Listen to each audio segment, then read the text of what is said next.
All right, guys. Going to be giving you guys some news updates here. Hope you're all doing well. Definitely some interesting developments that are happening now. Let's hear what this signal.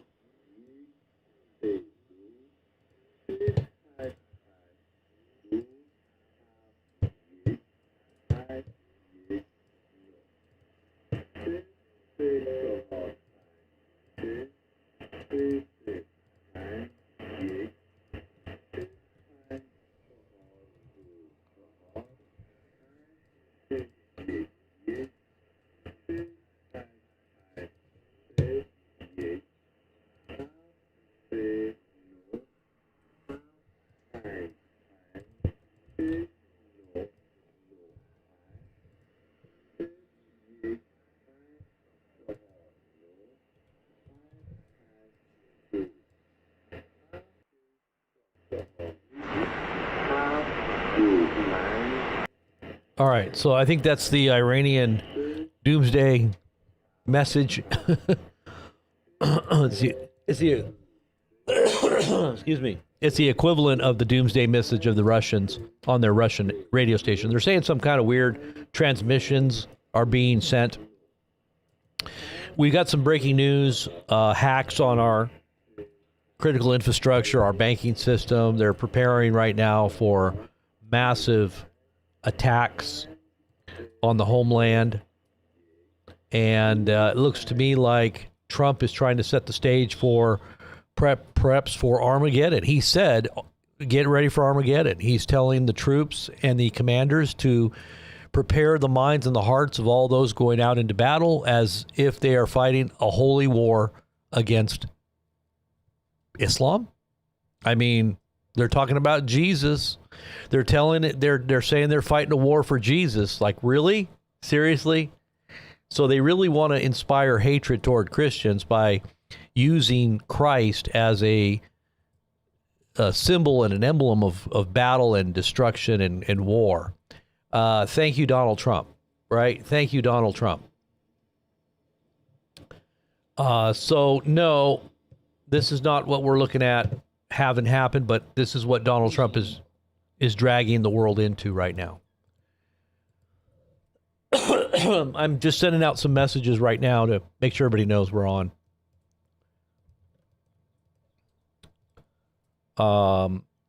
Huge developing news right now. Signs of the apocalypse. Trump literally talking about this war being the apocalyptic war of the end times. Now, he himself said on 2 different occasions that he would not let the end of the world take place in the Middle East. He said, the prophets have said it, but I am greater than the prophets because I'm going to stop prophecy from taking place. And if they said that Jesus is going to return on the Mount of Olives to culminate the end of the age, Donald Trump, will not let it happen. That's basically what he said.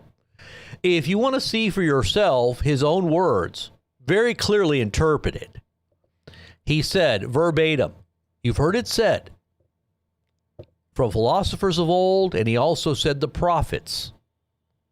He used both terms, both terminologies. You have heard it said that the prophets have said that the end of the world will happen in the Middle East. And then he does this. I will not let that happen. I will not let that happen. He says it twice.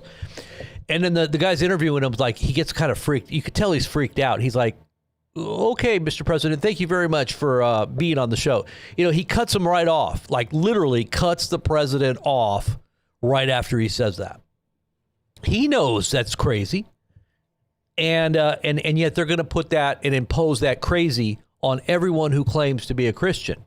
But, you know, the majority of Christians are nominal anyway, and they deserve everything that they get because they really don't believe and they really don't trust. They're using God, they're using Jesus, they're using the church.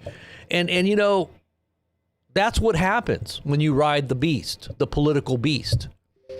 Nominal Christians riding the political beast, and even those who think that they're on fire, they might even think it's a revival, because that's what happened in Nazi Germany. All the Protestants thought it was a revival. They were like, going right along. They were actually promoting the message and the reviving of their economy and the rebuilding of their military and their campaigns, and saying it was God and it was Jesus that was doing this. This is why the Jews say, when they think of the Holocaust, they say Christians were to blame. And they think of the Inquisition, they say it was the Christians, right? Well, this is another reason for why they're going to want to persecute the real Christians. They're going to take the real Christians to task, not the ones that gave the bad name to Jesus, right? Or the ones that pretended they were following Jesus and then going to war in his name. So Donald Trump is going to war in the name of Jesus. He's using Jesus to go to war, to sending troops on the ground, getting them all, obviously they're probably afraid to go into war like this in a country like Iran, where there's going to be huge casualties. And this is not like Iraq. This is not going to be like Iraq. And they're going in there and they're going to get themselves a big dose of reality.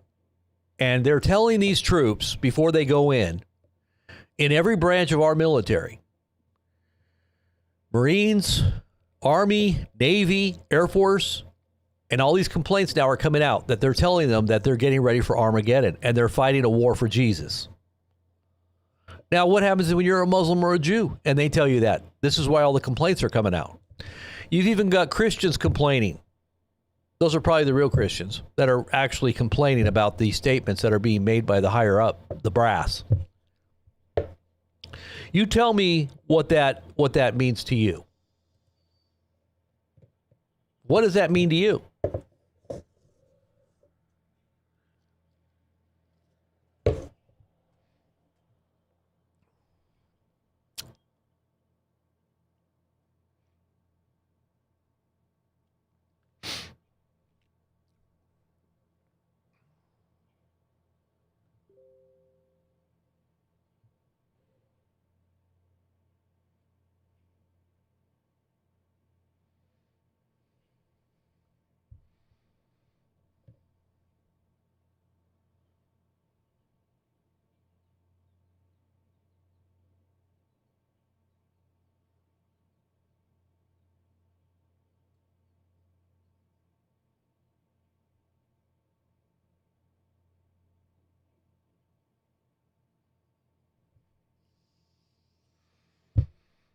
Okay, so let's go through some news.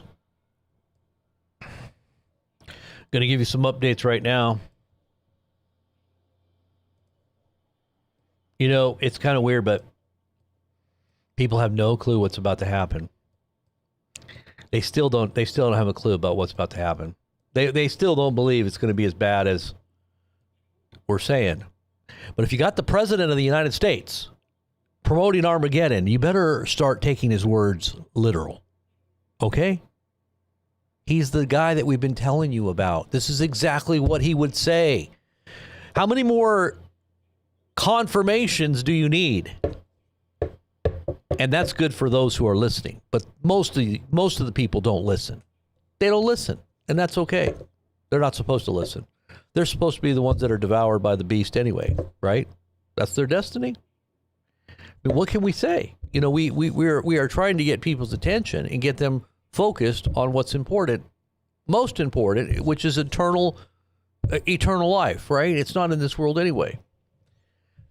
Well, people are going to find out, I guess, the hard way when they hear the trumpet sound, and they see the return of the Lord, and they realize they're not right, and then at that moment it's over.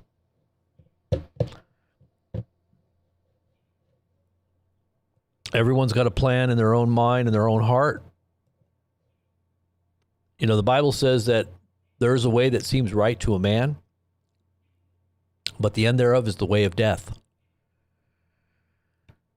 And it says it's in the heart. In the heart. of a man to plan. I think it's to plan his way. Let me see. Yeah, the heart of a man plans his own way, but the Lord is the one that ultimately establishes and or trips you up. You can say that Proverbs chapter 16, verses 9. The heart of a man plans his way, but the Lord establishes his steps. That is, if you're looking to the Lord and you're trusting him, then he'll establish your steps. But if you're not, then you're going to be tripped up. You're going to be falling and walking in the dark and not even knowing it. You're going to believe the lie. God might, in fact, turn you over to believe the lie. And the lie might sound very good, might be very tasty.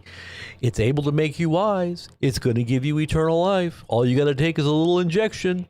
It'll give you eternal, it'll stop the aging gene. It'll cure your cancer.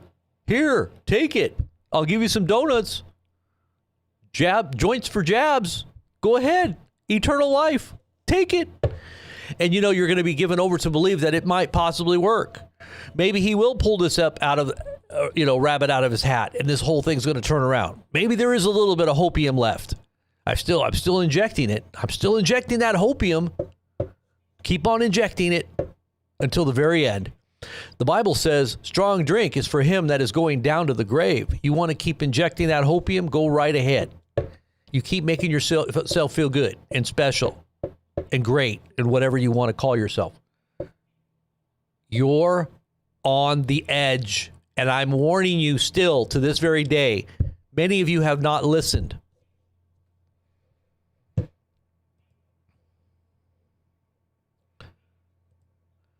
President Trump calls for Congress to pass crypto market structure legislation. Digital ID, financial reset. Here it is. Get ready. Everything's about to fall apart. My hair is messed up. There, let me pour some coffee on my hair to pat it down.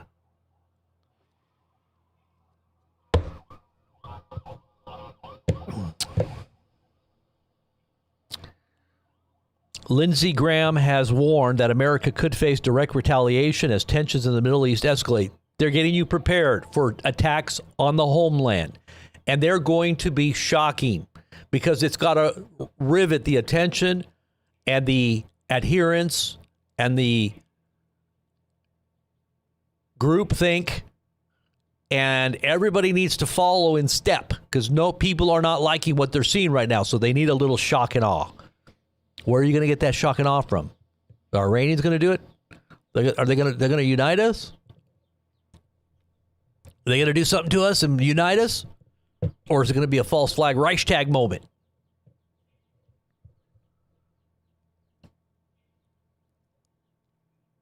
Cyber attacks are coming, Reuters says. U.S. banks on high alert for cyber attacks as Iran war escalates.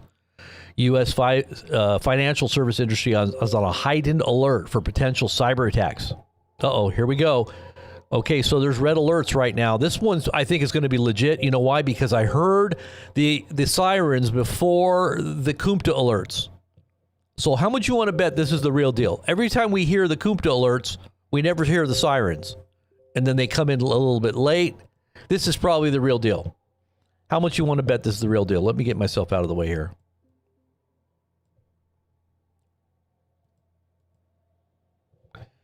It looks like it's coming over here on this one. Let's see. It's probably Haifa or north. Let's see where this is at. Maybe this is Beirut.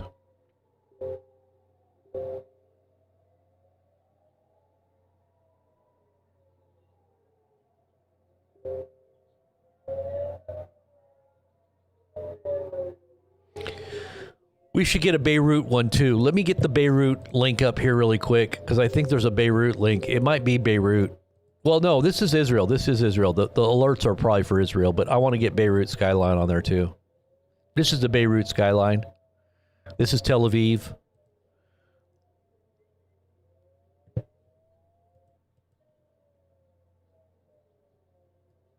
I think it's Haifa. Let me see where this is. Let me see what the alerts are for. Widespread alerts.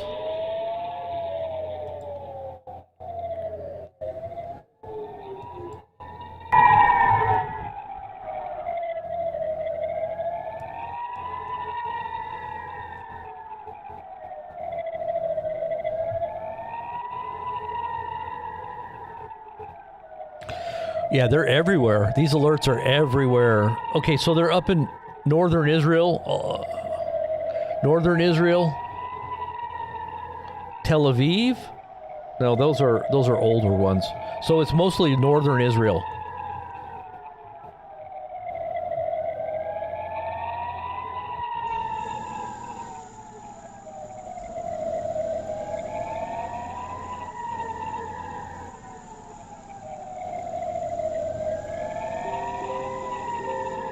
Tel Aviv? Yeah.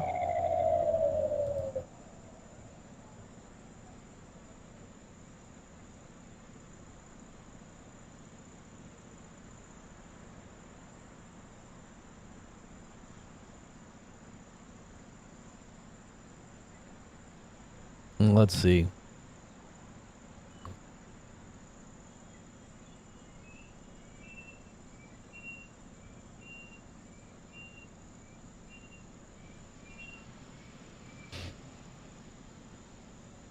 See, like, false alarm, bruh.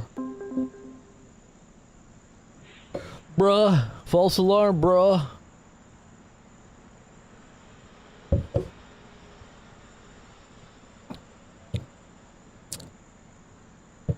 Let's see. Well, we'll see. We'll see in a minute if it's true or not.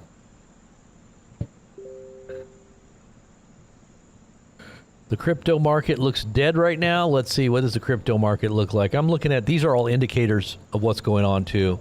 Let's see, you can kind of tell by looking at what's happening in the markets. Oop, I hear gunfire here.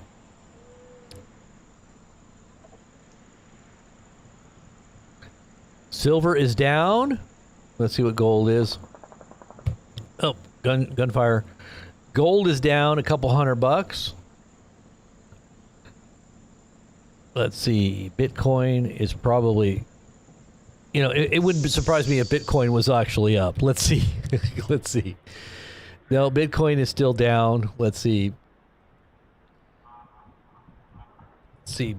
Dow Jones. I'm sure that's down. That's down. It closed today at 400 points down. It did open very low. It was down 1,200 points earlier today. But the plunge protection team came in to assuage everybody's fears, to make everybody feel good. It's okay. The stock market is up and gas prices are still low. Everything is just fine. Egg prices are down. Not to mention everything else is up, but it's okay. Those are the only things that make me feel good.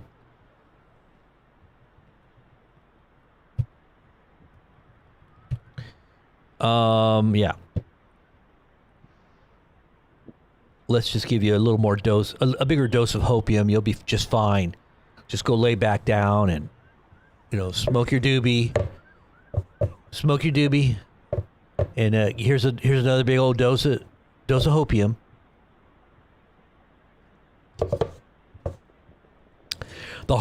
It's in the heart of a man to plan his way, but the Lord establishes and or trips his steps up.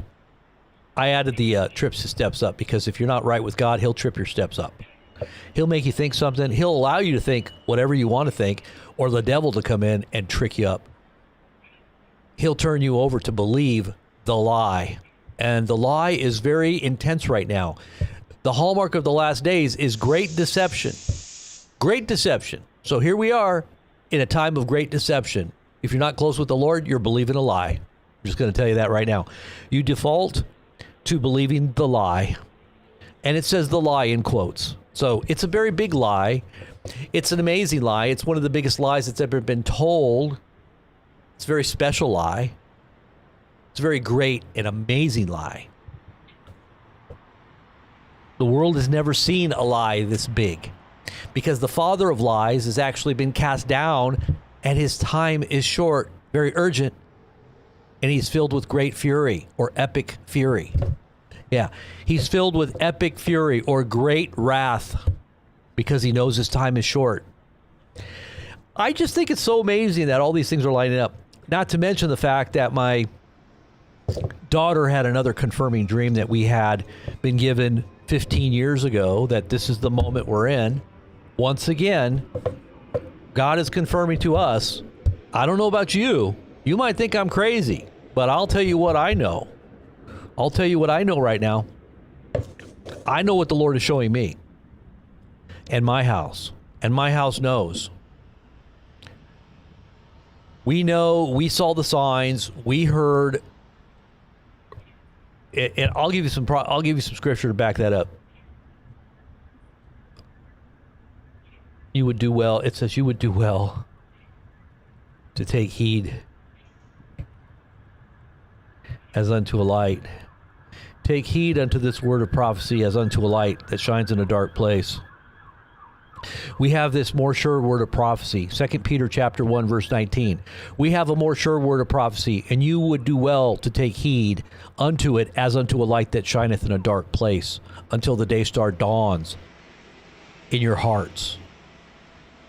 Until the day star rises and dawns in your heart. Knowing this first, that no prophecy of Scripture is of any private interpretation, but holy men of old spake as they were moved upon by the Holy Spirit. For no prophecy came in old times by the will of man. So these are our words. If you get these words to your own personal life, these are not just historical words. These are prophetic words that are for future reference and also will apply to you particularly and individually. God will speak to you as well about these prophetic words. And this happens by the same Spirit that motivated holy men of old as they wrote. If you have the Spirit of God living in you, the same Spirit that raised Jesus from the dead dwells in you, shall he not also confirm these words? Shall he not also quicken, it says, your mortal body? Yes, he will. So you got the same. How many of you guys out there have the same Spirit that raised Jesus from the dead dwelling in you? Can you tell me yay and amen? Say yes. Number one, if you have the same Spirit that raised Jesus from the dead dwelling in your heart. Let me see. Let me hear you say way ho. Let me hear you say way ho, because it's about to go boom, boom, boom. It's about to go boom, boom, boom. I just found out that they're monkeying with another SARS virus in China. Yeah, we knew that. We knew that they're doing something crazy right now. Very crazy. Absent says yes. Judah says yes. There you go. We're all the Christians in the house. And I'm talking about real Christians. I'm not talking about the majority, the wide gate Christians. I'm not talking about the sleepy virgin Christians. I'm not talking about the Christians that are sitting there in hopium, thinking the government's going to somehow save them and listening to these online stupid prophets that are being mouthpieces for the administration. I'm not talking about those prophets. Those are prophets that you're letting out of your pocket into theirs. That's the prophets that you're losing right now. You're losing to those prophets because they're stealing from you. And you're promoting them and you're lifting them up and you're giving them a voice. Shame on you. Shame on you.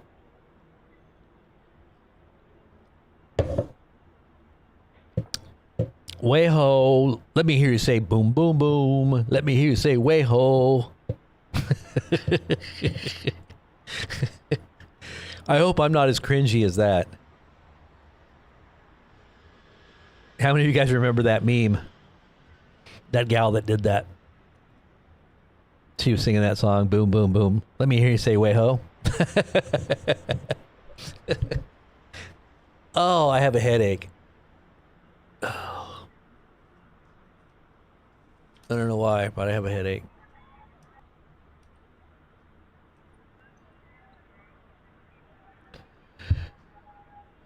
All right, major breaking news. Major breaking news. What's the major breaking news, honey? President Trump calls for Congress to pass crypto market structure legislation. He says, quote, "We're not going to allow banks to undermine our powerful crypto agenda." Really? Banks? Seriously. This is the financial reset and paving the way for the digital ID, the last nail in the coffin for the beast system. We've been warning about this, and there is no escaping what's coming. This is the last part of the setup for the beast system. No man will buy or sell save he has the mark of the beast, the number of his name, or the number of his name. And you're going to have to go along with the animated, what they call the sentient, and what they call singularity. See, they've already said singularity has now happened.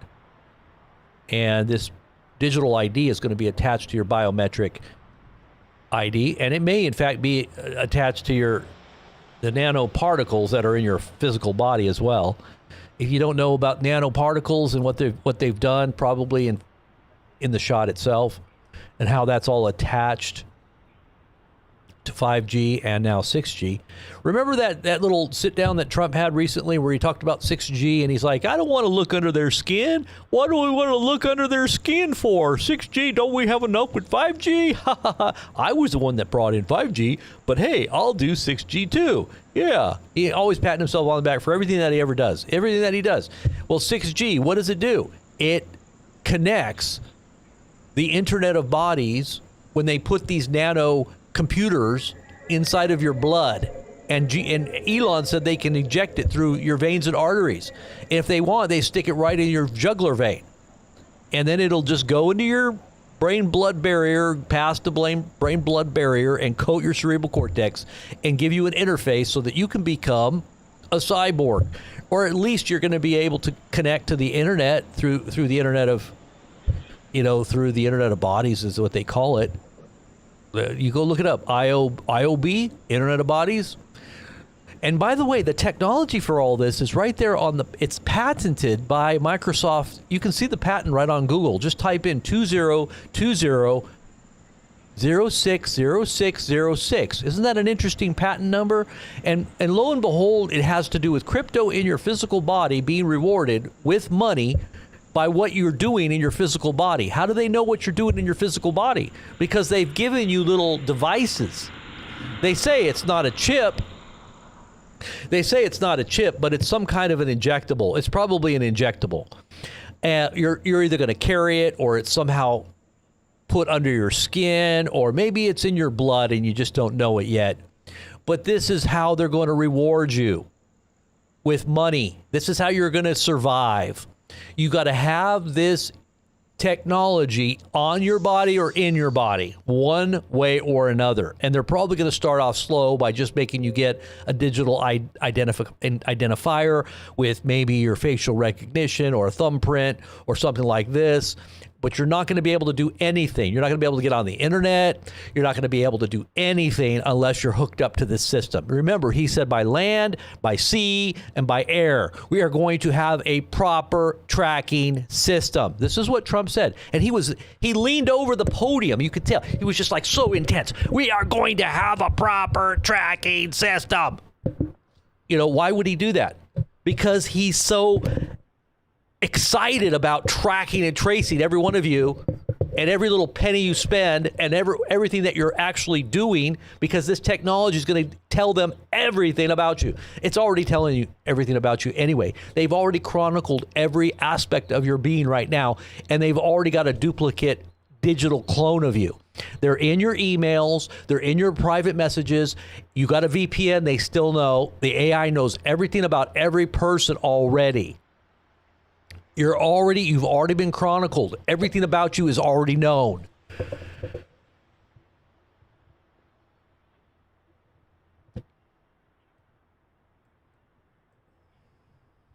Let's see what else we got here.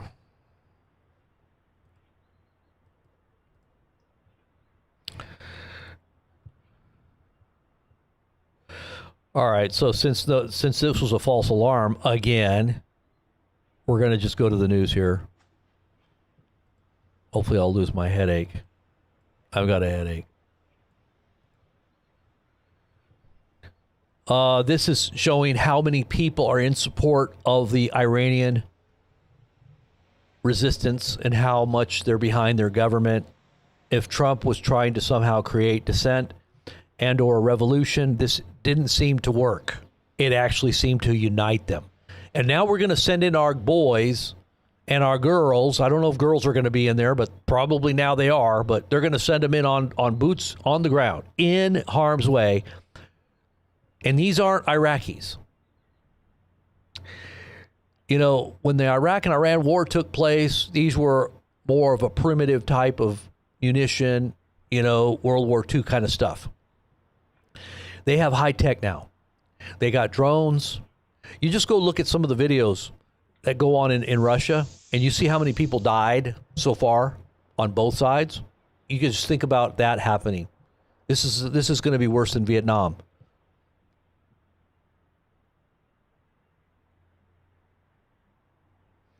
Facebook is down. It was down. I don't know if it's still down. TikTok was having issues. Let me see if they're down still. Is TikTok down still? Not that it really matters because I never even go over there. But, you know, the TikTok generation is like freaking out. Okay, so TikTok is still up. It was down. Facebook is up still. Facebook's still up.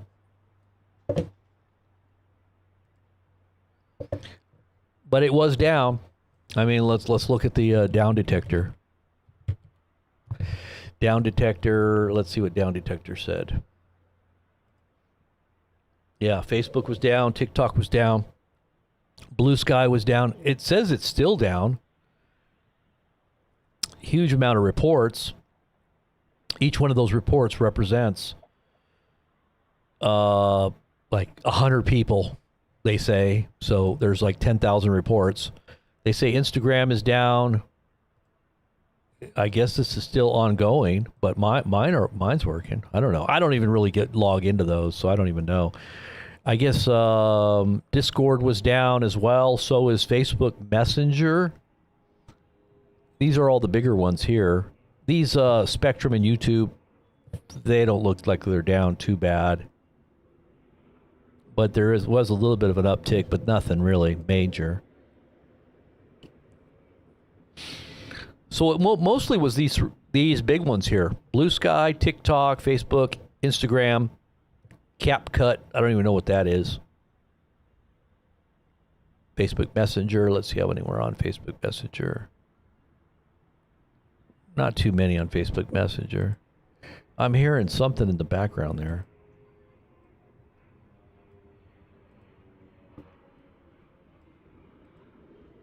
Sounds like some aircraft.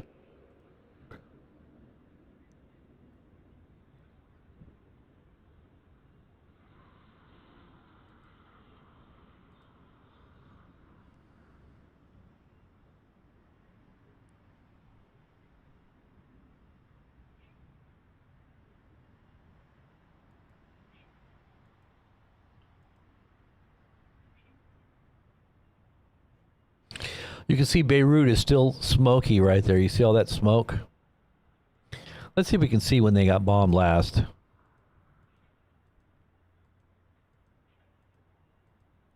That smoke has to be from a long time ago. Whatever that was is still on fire.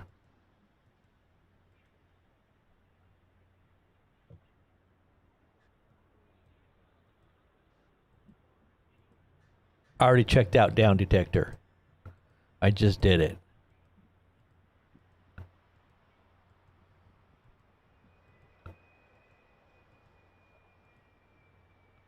So that fire has been going on for at least 6-7 hours. Look at that. That fire has been going on for a while. That's like 7 hours and counting.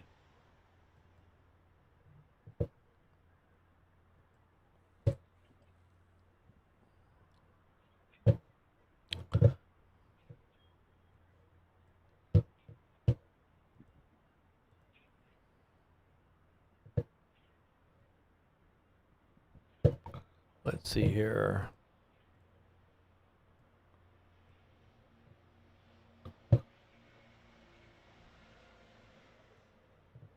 Yeah, down detector, and let's see what else we got here.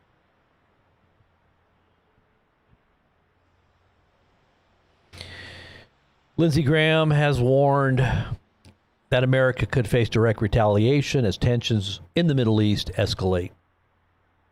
America is under siege, he said, likely to be attacked because of radical Islam.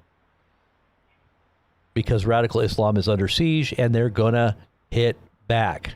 Duh. He said, emphasizing the risk of blowback from foreign military operations. So he said this is a risk. We already knew all that. Anybody that's looking at what's going on should know that.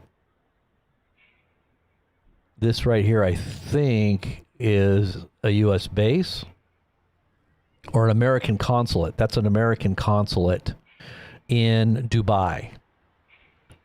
Lots of consulates that were targeted, lots of military bases in the OPEC oil states, Saudi Arabia, UAE, Doha.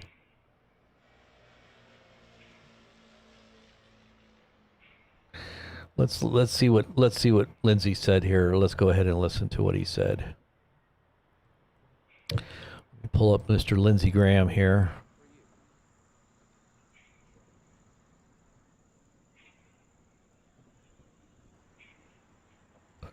Let's listen in. See if you can hear this. Let me turn all this down here.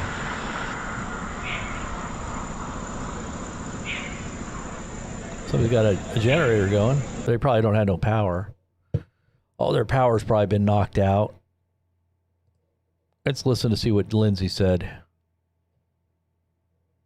Now we're engaged in military action against the mothership of terrorism, Iran, which I hope will sink pretty soon. Do you think the threat level against the United States is up or down when it comes to radical Islamic terrorists? It's up. It's up? Yep. So you mean they actually may want to come here and hit us because we hit them in Iran? I don't think you have to be, a general to figure that out. Mm-hmm. Is the Coast Guard without funding? Portions of it. We're keeping some of the salaries paid, but they're... So there's no funds in the appropriation bill for the Coast Guard. Is that correct? That is correct. Because your agency is not being funded. It's the one part of the appropriations bill where we haven't agreed on funding. Is that correct? Correct. So FEMA, no money, right? Coast Guard, no money. Really? Really? ICE, they have money because of the bill we did before. The Secret Service, are these people being paid? Yes, they are. They're being paid, but do we have money? Our law enforcement is paid, but their resources, their administrative They're not staff, being their paid out of contracting. appropriated funds Correct. this year, right? Correct. So in the appropriations process, we've got no new money for the Secret Service. Does that make any sense to anybody in America? Can we not understand America is under siege now? Likely to be attacked because radical Islam is under siege and they're going to hit back. And we're sitting here looking at each other and not funding DHS. If you want to reform ICE, great. Count me in. If you want to make DHS more professional, count me in. If you want to investigate bad shootings, count me in. If you don't want to do away with sanctuary cities, count me out. What's the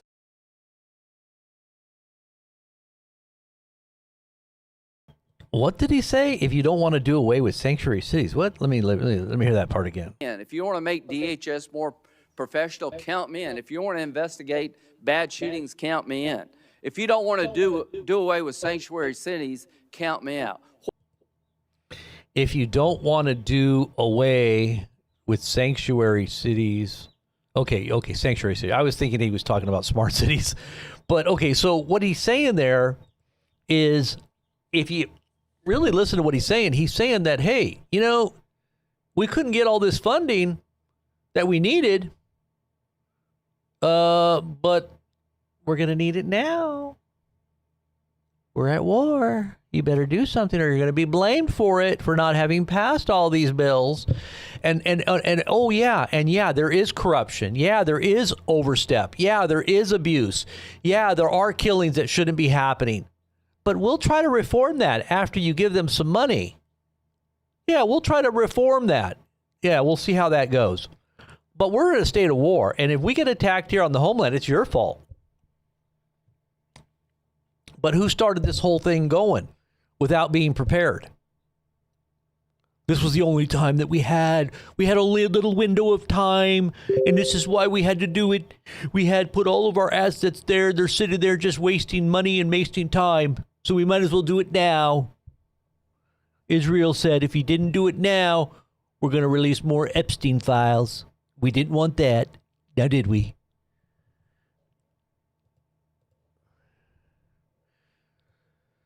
So here we go.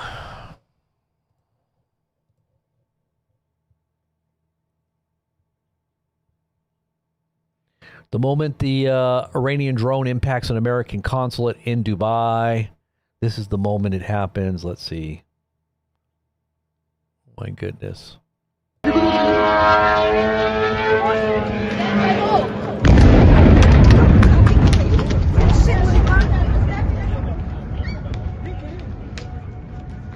Shit.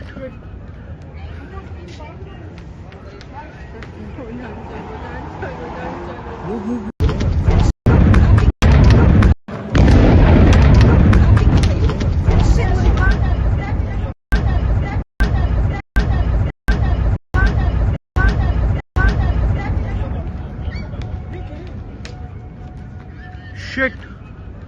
No, I wonder how many people were in there when that happened.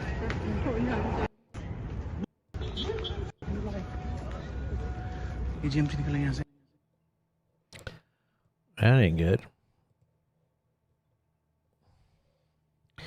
Authorities put down limited fire in vicinity of U.S. consulate in Dubai due to drone strike. No injuries reported. Dubai media office.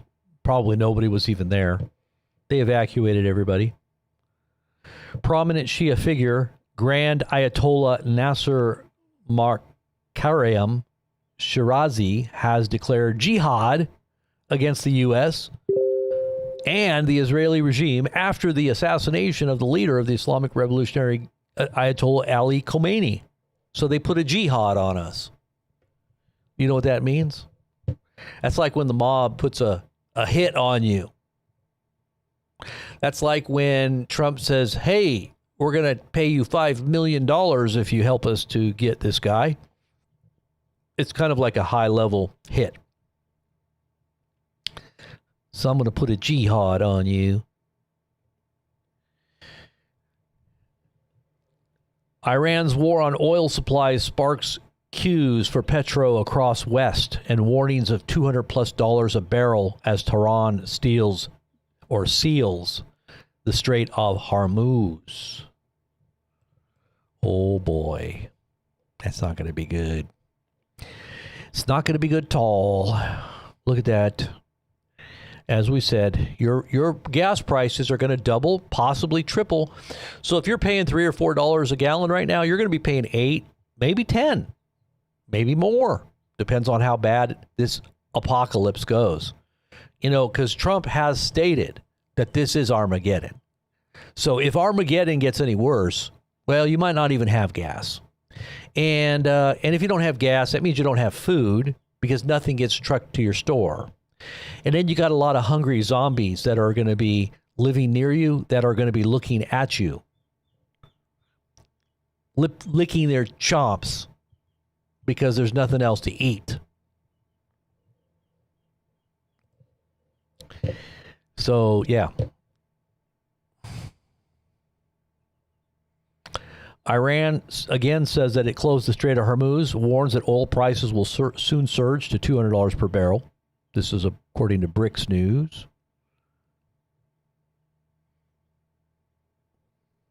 Department of War, epic fury. As the Bible says, epic or great wrath. And the Bible does say great fury. He's filled with great fury because he knows his time is short. He's filled with wrath. Let him who hath understanding calculate the mark of the beast, for it is a human number.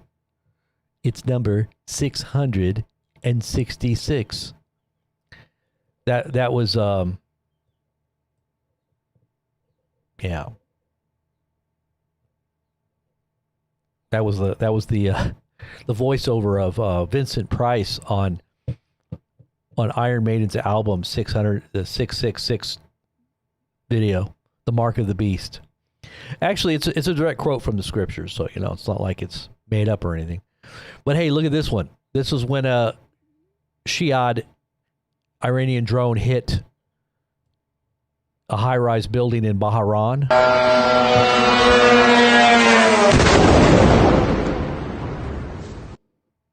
Oh, that looked like it was going to leave a mark. That looks like it hurt. Okay, so these are THAAD systems that are in and protecting our oil interests in the UAE and or where is this at? Oh, yeah, this is UAE.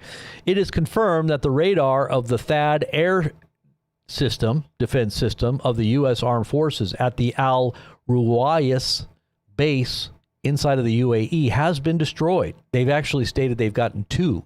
And those things are very expensive. How much does a THAAD system cost? I'm kind of curious. THAAD, I think THAAD interceptor. Yeah, THAAD. How much does one cost? I'll bet you it's $1 billion. Let's just see. Maybe more?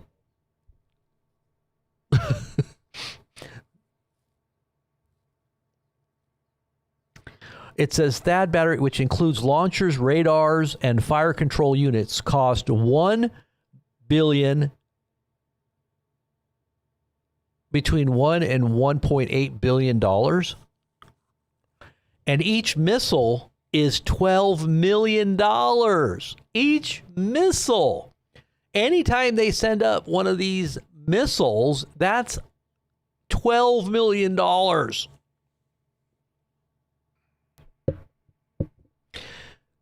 So, $12 million per missile.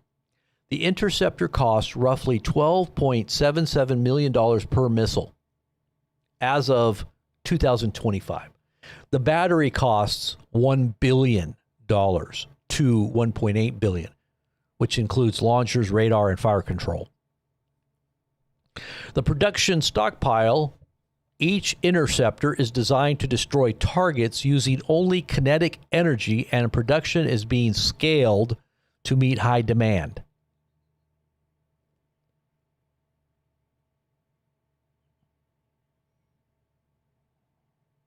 What?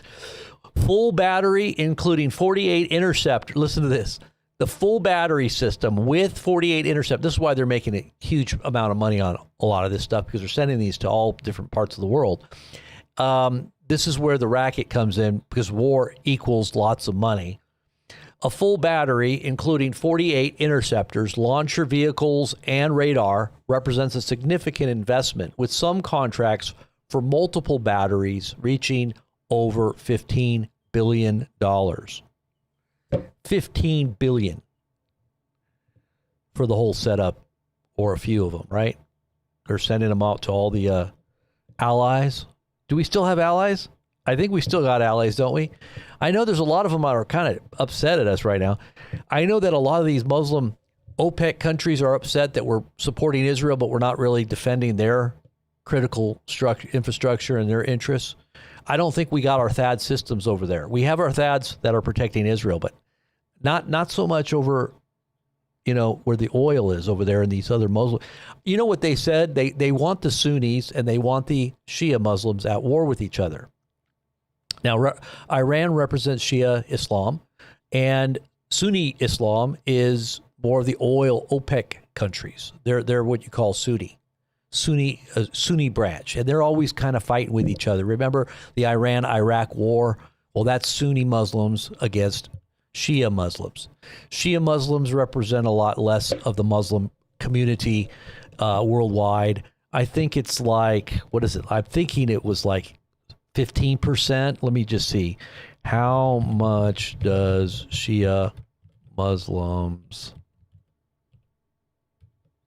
percentage?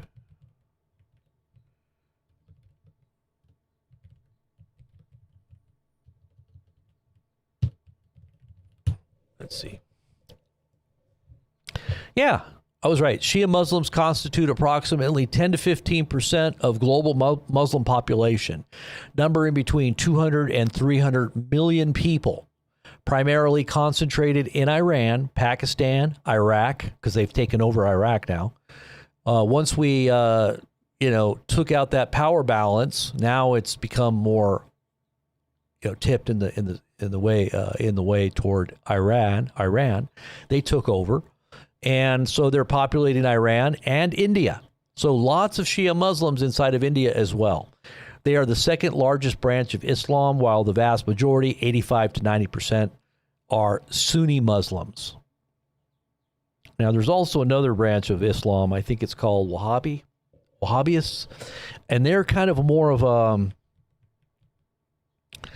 an extreme kind of more. They're mostly in like Saudi Arabia. They're very strict. They're puritanical, and they're reformist movement of Sunni Islam. So they're a branch of Sunni Islam, but they're kind of like the reformers, and they're puritanical, or they're very strict, and they advocate for literal interpretation of the Quran and Sunnah, which focuses on absolute monotheism and rejects practices deemed idolatrous, such as Sufism and saint veneration. But they take literal, like they'll chop your head off, and they go after people that are. That's why in Saudi Arabia, the troops weren't even allowed to have Bibles. The ones that are on the bases, they're not even. If you take a Bible out, you'll get in trouble. Like, they'll kill you in Saudi Arabia if you have a Bible. Maybe not American troops, but it's against the law to have a Bible in Saudi Arabia, and they're much more strict. Well, supposedly all the hijackers on 9/11 were all from Saudi Arabia. You knew that, right? They were all Sauds. They weren't Iranians. They were Saudis.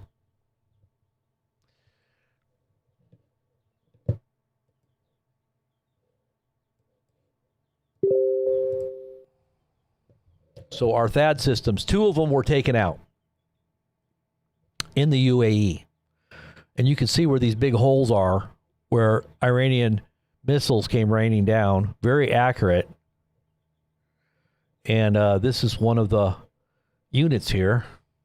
Well, probably representing about $1 billion right there. Just gone. U.S. is now weighing naval escorts in the Strait of Hormuz. So we're going to have Navy out there watching out in the midst of all the attacks from Iranian gunboats and these little speedboats and their little drones. And who knows if they've mined the area. They might have mines down there that they're going to release. They lock them down to the bottom of the ocean down there. And then when they decide, they have remote controls that release them, and they come up to the surface. If they've mined, the strait, then there could be potential harm to shipping. But we're supposedly going to go in there, and we're going to monitor and safeguard, give safe passage. But what happens if they start using hypersonic missiles against one of our, escorts? Start taking out one of the, a few of our ships. What's going to happen then? What will happen then? Maybe Armageddon, just like Trump has said. Well, military leaders are now saying that the Iran war is going to bring about Armageddon. According to Trump must be instructing this from the very tippy top to the commanders and the top brass of all 4 branches, probably 5 branches. I'm guessing the Space Force as well, telling them to tell their underlings that this is a war for Jesus and that we are entering into Armageddon. Yes, you heard that right. That is what's happening right now in our military. And there are all kinds of, I think they're bringing lawsuits against the government and the military because there are many troops that aren't Christian. They might be Muslim, they might be Jewish, They might be Christians that understand what's actually happening and trying to stop this kind of madness, because now we're projecting a holy war. We're actually being like the Crusaders. This is hearkening back to the Crusades. I mean, why doesn't Donald Trump just put a big old red and white cross on their uniforms? Might as well put a big old white and red cross. Send them out into the Muslim. Unite all the Muslims against the Christians, and there you go. If you're going to say they're Christians, like I said, all of that holy war with Christians attacking other faiths or other Christians, because there were Protestant Catholic wars, right? And those that were truly holding to the scriptures and that really wanted to worship God in spirit and truth, they were being persecuted and put to death by a lot of these other Christians, right? So you're having these wars, these holy wars, which really, if you're a real Christian, you don't have holy war. All right? The only holy warfare you have is a prayer to God to protect you and to go out before you and to conquer the hearts of your enemies. If they're going to be bringing judgment on themselves and God allows it, then they're going to have to deal with the Almighty. You don't pick up a sword. The kingdom of God is not on earth. Our kingdom does not reign in the natural world on this earth. Jesus said, my kingdom is not of this world. And if it were, then my servants would fight. They would pick up a sword. They would be out there regime changing. They would be overthrowing governments with coups. But my servants are not of this world. And our kingdom is the New Jerusalem, and it comes down out of the heavens. It's not of the earth, okay? If our kingdom and our authority came from Jerusalem, then we would be out there fighting for the Jews, and we would be fighting for whatever we thought was holy, that was earthly. But that's not what Jesus said, okay? So a correct interpretation for all you evangelical Seven Mountain Mandate, NAR, the NAR movement, Kingdom Now theologists, you're wrong. Your doctrines are error. Jesus never taught any of that. So if you're a Christian nationalist like this guy right here, and you're telling everybody this is a holy war and we're fighting for Jesus, you're in error. And it's apostasy. It's actually probably cluelessness, actually. I don't even think they even understand what their Bible even teaches. And they have no relationship with Jesus. Military leaders are saying that Iran war is so Trump can bring about Armageddon. Military leaders, it says troops have logged more than 110 complaints about such comments. And by the way, when you log a complaint in the military, you're basically putting a big old target on your back. So the 110 complaints are probably very bold and courageous military personnel that are doing this, because they're going against the tide. They're going to probably be branded as anti-American and probably siding for the terrorists. That's what they're going to be branded as. They're probably going to get taken out of the military, I bet, or something's going to happen to them, unless they've got a lot of attention on them.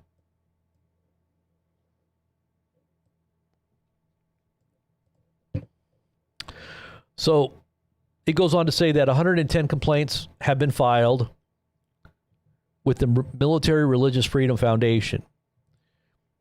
He said that President Trump has been anointed. This is what I believe Hegseth has said.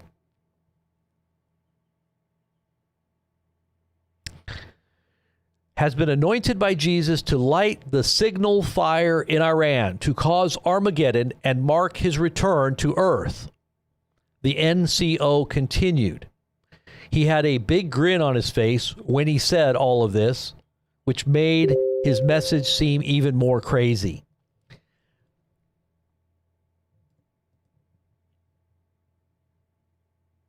Okay, so this is also being confirmed by other sources. There's a number of sources now that are talking about this all over the internet now. A lot of mainstream media is now reporting this. This is some of the visuals that are coming out of Israel. Most of the damage is not being reported because they ban any kind of video footage of any kind of damage. This is also a studio or some kind of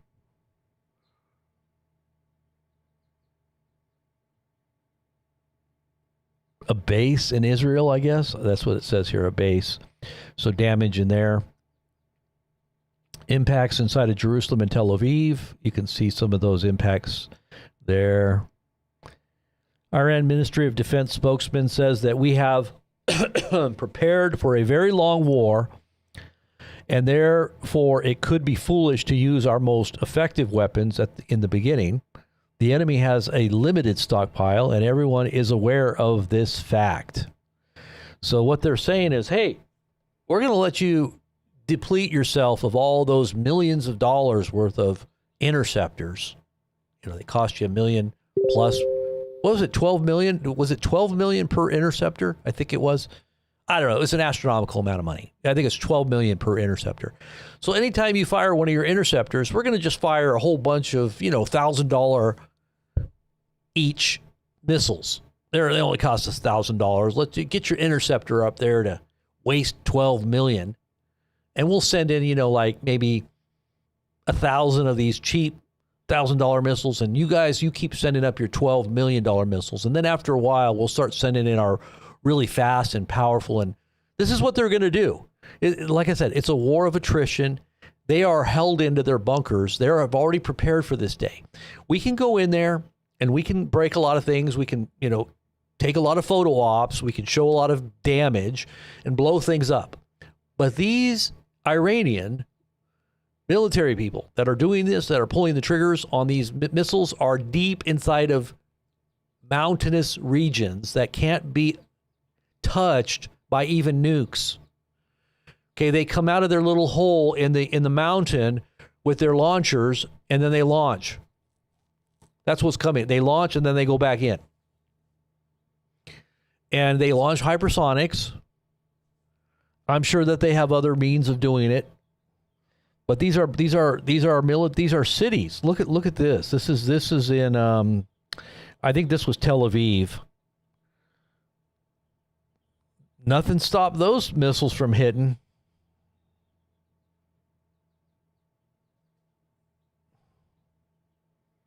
That was Tel Aviv this morning.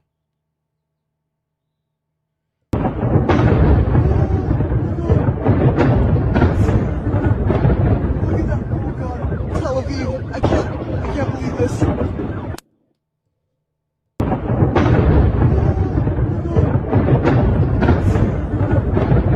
at that. Oh God. Tel Aviv. I can't believe this. I don't know. Is that AI? I mean, it's so hard to tell whether or not stuff is AI now. Let me just see.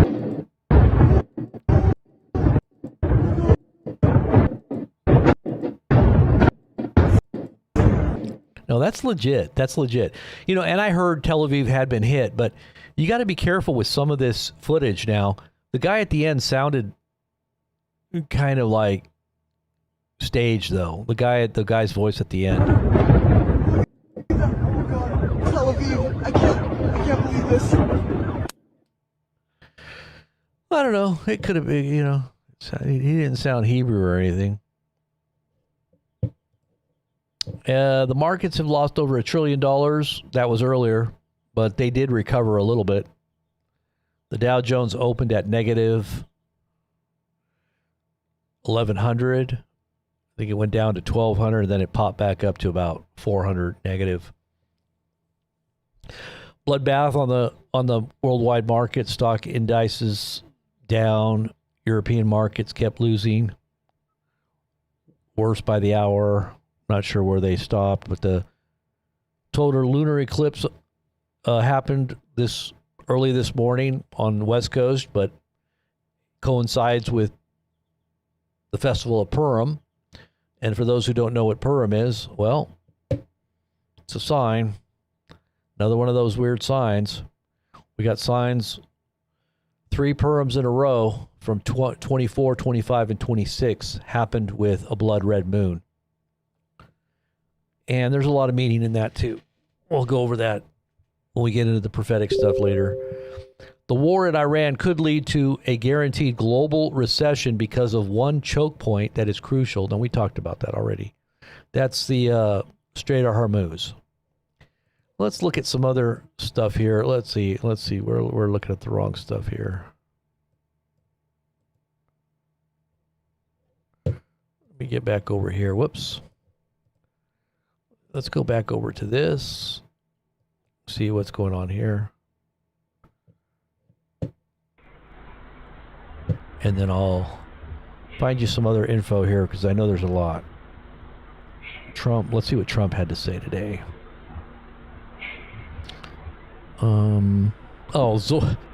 He's got that Islamic dude in the White House from New York. Zoran has come a long way, embracing, of course, the Declaration of Independence while at the Oval Office. Big progress. What? He's standing. So he made him stand by. This is an Islamic mayor of New York, right? And they say who Trump says is a communist. And then they had this big dust up and this big fight, and all MAGA was like, wow, we've got a communist. And then Trump's like, oh no, he's a good guy. Kind of like the ISIS guy that heads up Syria. You know, they're all tough guys, but hey, I like them. You know, even though they're brutal, make cinematic productions of people getting their heads chopped off, I still like them. They're tough. And so this guy in New York, Islamic communist, supposedly, that's what he called him in the beginning. But now he's his friend. Now they're friends. But hey, he's reformed. He's no longer as bad as you think. Because look, I got him to stand in front of the Constitution. He's now a constitutionalist, everybody. Hallelujah. The stock market is up. Look at that. Plunge protection team. It's all about images. It's all what you think. WWE. Okay, here we go. He's a good guy now. He's a good guy now. Look at that. Standing in front of the Constitution.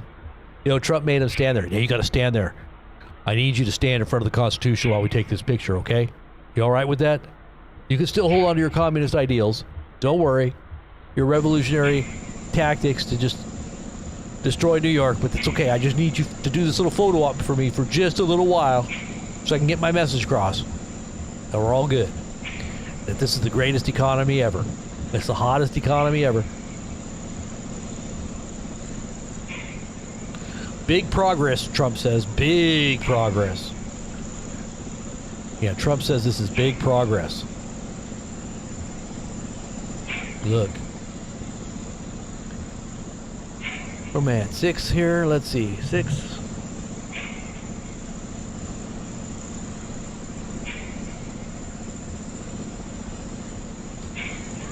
Hold on.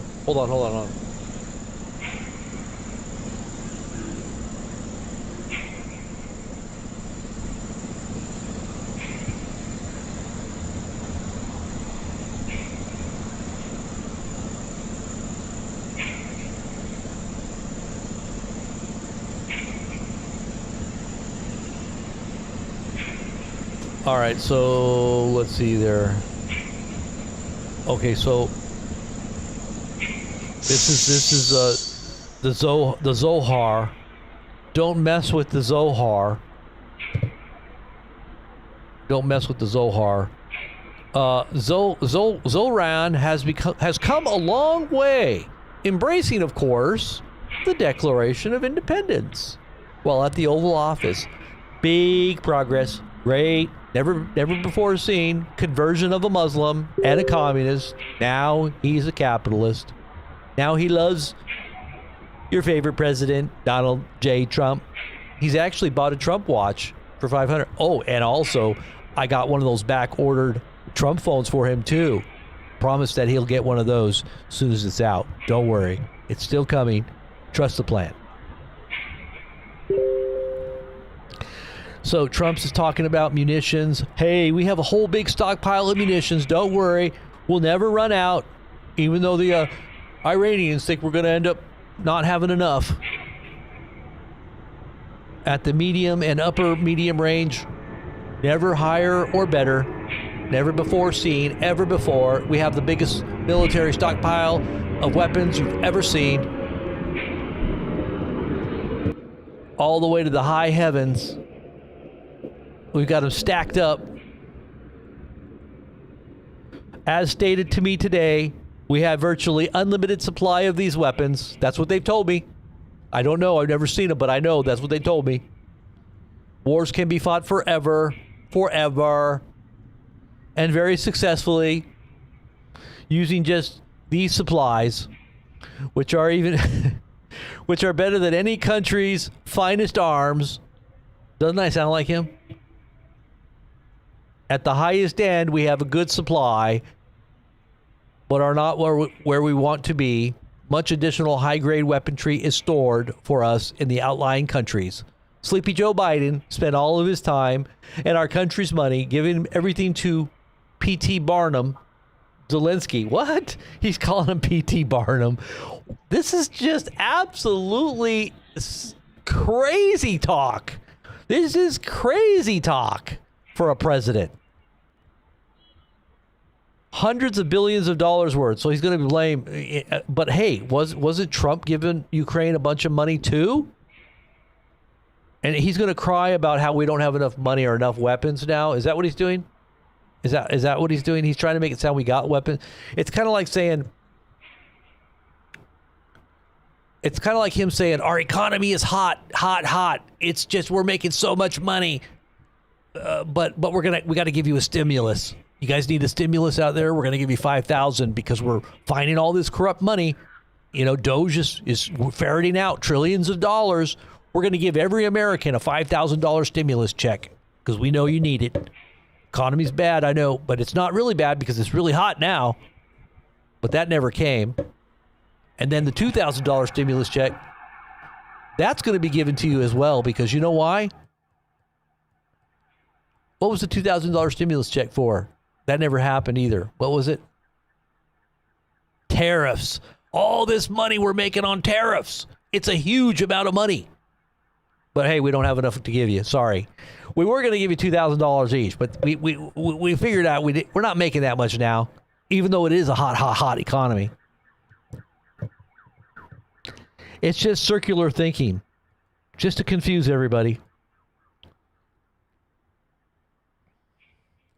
And while he gave so much of the super high-end away free, talking about Biden giving away a lot of free high-end weapons, he didn't bother to replace them. Oh, so we're starting a war without having enough weapons, huh? Fortunately, I rebuilt the military in my first term. Oh, okay, there you go. So you did good. Let's pat yourself on the back one more time. It's all I ever feel like whenever I'm listening to Trump. Patting him on the back, patting him on the back, patting him on the back, patting him on the back. Ad nauseum, how good I am, how great I am, how awesome how terrible Joe Biden was, how terrible Barack Obama was. This country was dead, but now it's alive. It's raised from the dead. Now we're on a holy war. We're going to go to Armageddon is upon us. Are you all ready to follow a crazy president? Because that's what's going on. MAGA. Oh, and don't forget, Maha 2, they're going to make you healthy again. Let's give you McDonald's. Let's take away all the food dyes. But no, not really. We're going to keep giving it to you. And also the glyphosate. Now we're going to make that a national, that's an essential service to the agriculture of the U.S. We definitely don't want to get rid of glyphosates, even though they're killing you. We said we were, but now we're not. It's okay. And by the way, biosludge, good thing. Forever Chemicals destroys the land, but biosludge, it's free. Take it. And chemtrails for everybody. Everybody want chemtrails? Well, chemtrail your sky until you realize there is no sun. No sunshine for you. Just chemtrails. That way you can't grow your own food. And everything dies. The bees die. Everything dies. And then all the elites go into their little underground bunkers and wait for the end. Is that not what's really happening? I'm telling you, The United States is stocked and ready to win big. Really? I just love the way he says that. Ready to win big. What does that mean? Thank you for your attention to this matter. President Donald J. Trump. What does he mean by ready to win big? We're stocked up and we're ready to win big.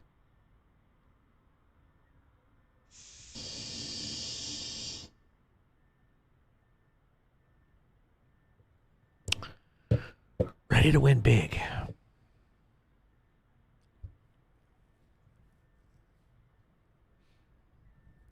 You know, I'm going to play that lady. Let's play that lady. Cue up that lady. Let's see if I can find her really quick.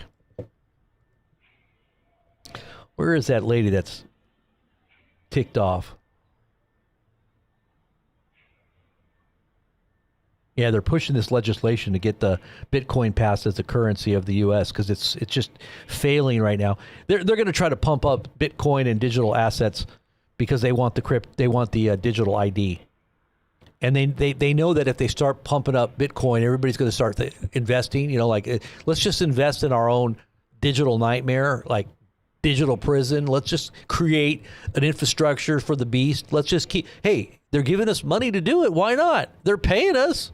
Let's just put our money into Bitcoin and get rich while we're at it. Hey, we're going to be under slavery anyway. We might as well go out with a bang. Let's make a bunch of money.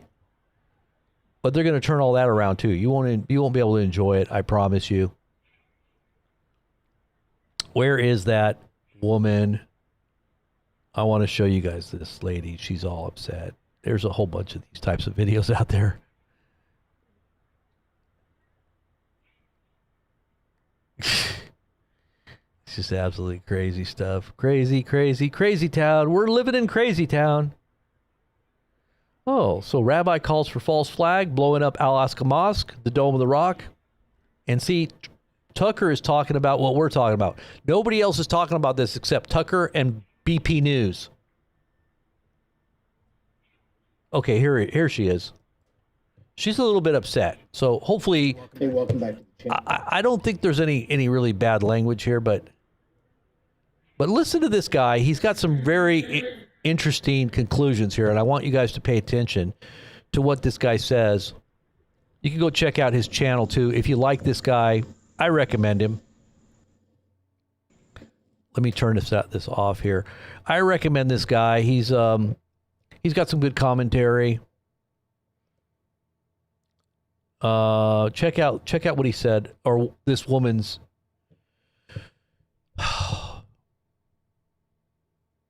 You just got to understand what's really the big picture. Is, you know, they want to kind of confuse people by pitting everybody against each other. They want to confuse everybody by trying to pit everybody against each other. But you got to sit back and really think. Think about what's being said here. Okay, just think about what's being said here and try to understand the big picture. This guy does a great job. His name is Disturbing Illusion. His channel is called The Disturbing Illusion. The Disturbing Illusion. Go check him out. But listen to what his commentary with this about this woman's testimony. Now, she's a military wife. She's the wife of a military service member. And listen to what she says. Now, obviously, she's filled with hate. I'm not in any way endorsing her mindset.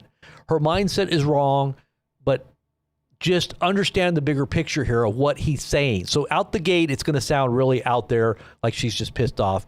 And her husband is obviously going to be probably one of the grunts, the ground troops that go into Iran and ends up dying, coming back in a box. So she's probably upset about that. But here's the bigger picture is, as he explains it, you'll see how it all kind of comes together with both left and right paradigm here, showing it's all a big fallacy. Okay, so listen closely. Involved in the military, and they feel like if you don't back those military men, then you're basically a traitor to the country, a traitor to the men in the military. If you speak out against war, you're some kind of liberal pacifist traitor. I want to show you this because, I mean, I think it's worth the conversation. Apparently, this is the wife of an active duty service member, And she's sick of the fact that people who voted for Donald Trump, believing Donald Trump's campaign rhetoric that he's not going to lead us into another war, and now that he has, she's expressing her hatred for anybody who voted for and still supports Donald Trump. And stay tuned, because there is a part 2 to this, but I want to get your take and what you think about this. And if you wouldn't mind, I'd like you to also key in on what Donald Trump first says right here in this nonchalant manner, like, yeah, there's going to be casualties. That's the way war goes. This is what happens. And also the fact that we've realized and recognized from research, from history, that all wars are banker wars. There are corporate elitist banking puppet masters who use the U.S. military as this massive club to beat everybody else in the world over the head so that they can plunder resources, set up regime change operations that are U.S./Israeli compliant, and prop up our failing currency. Lives of courageous American heroes may be lost, and we may have casualties. That often happens in war. If you voted for this, I want you to know that I hate you. I mean that. I hate you. And that's not just me speaking out of fear or sadness as the spouse of an active duty service member, although I am profoundly sad and incredibly terrified right now. But I still mean it when I say that if you voted for this, I hate you. And if you know me in real life and you're watching this and you're shocked, because you're thinking to yourself, well, I voted for this and I know Kendall and I know that she couldn't possibly hate me. She knows me. I want you to know it goes for you too. In fact, not only does it go for you too, I hate you twice as much as the strangers that voted for this. This is what politics does, and this is what I hate about politics, this left versus right politics, this political paradigm, dog and pony show. It divides people. It distracts people. It dehumanizes and demoralizes people so that people can be conquered by the powers that shouldn't be. This is why I hate this crap. I hate the fact that she has hatred, extreme hatred for people who would vote for a political psychopathic parasite, when you should know up front that all these people are political psychopathic parasites. And you are delusional if you think that you get to look me in my eyes and tell me that you care about me while actively cheering on the man who made it very clear from the very beginning that he would happily send my husband, my soulmate, to die in a foreign country. This is monstrous. It's monstrous. They struck a school building. More than 50 little girls are dead this morning because of the man you installed in the most powerful office in the world. And to be clear, everybody who voted for Donald Trump or Barack Obama or Joe Biden or George Bush or George H.W. Bush or fill in the blank, when you vote for that person, you get everything that comes with that package. And yeah, he's just a puppet president. They claim that he's the ruler or the leader of the free world, but he is being controlled. Because think about it. If you make a campaign promise that you have the power to keep and you don't keep it when you had the power to, or everybody perceives that you had the power to, either you didn't really have that power or you are a psychopath who is willingly breaking his promise when you have the power to do something the exact opposite. So Trump got the call. Trump is being owned. Trump is a puppet, but Trump is still responsible for his own actions because he could have fulfilled those campaign promises if indeed the president of the United States is the one in control, which we know he is not. It's the people behind the curtain, the Rothschilds, the Rockefellers, the Zio International Banking Cartel, the corporate elitists, the defense contractors, the CEOs of the... See, you know, and that's where another thing is I do think that Trump exerts his will through his huge ego and inserts it into the divine powers that be, divine powers that are overseeing the plot and the ultimate destiny of the world itself. I do believe that Trump's ego is big enough to fit right in there and to actually direct what's happening. I do believe that he is that man. So that is one thing I disagree with him on, but most everything else is pretty right in line. Defense contractors. So it is hypocrisy to say that you support this woman and that you're this woman's friend, but on the other side of it, you applaud the guy who sent your friend's husband off to war. But she's not absolved either, and neither is her husband. He's signed on the dotted line. Are you going to tell me that they are absolutely ignorant of history and how the military-industrial complex owns and operates and activates the Army, Navy, Air Force, and Marines and all of the armed forces? Are you going to tell me that these two were blind to the fact when her husband actually went in to become a military asset? And that's what you are. You are an asset that belongs to the military. They tear you psychologically down so they can rebuild you in their image. Are you going to tell me that they were grossly aware of what was actually going to happen when he signed his name away to the military-industrial complex? That's on you. And I don't know how you're going to live with yourself with that knowledge. Probably an unhealthy dose of delusion and lack of empathy for anyone else on this planet. But I can say that I don't have to live with you. I don't have to have you in my life. I don't have to have monsters in my life. And at this point, if you're still supporting this administration, you're a monster.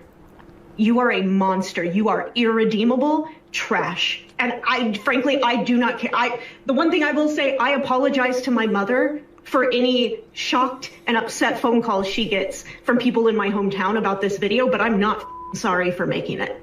Because I want you to know.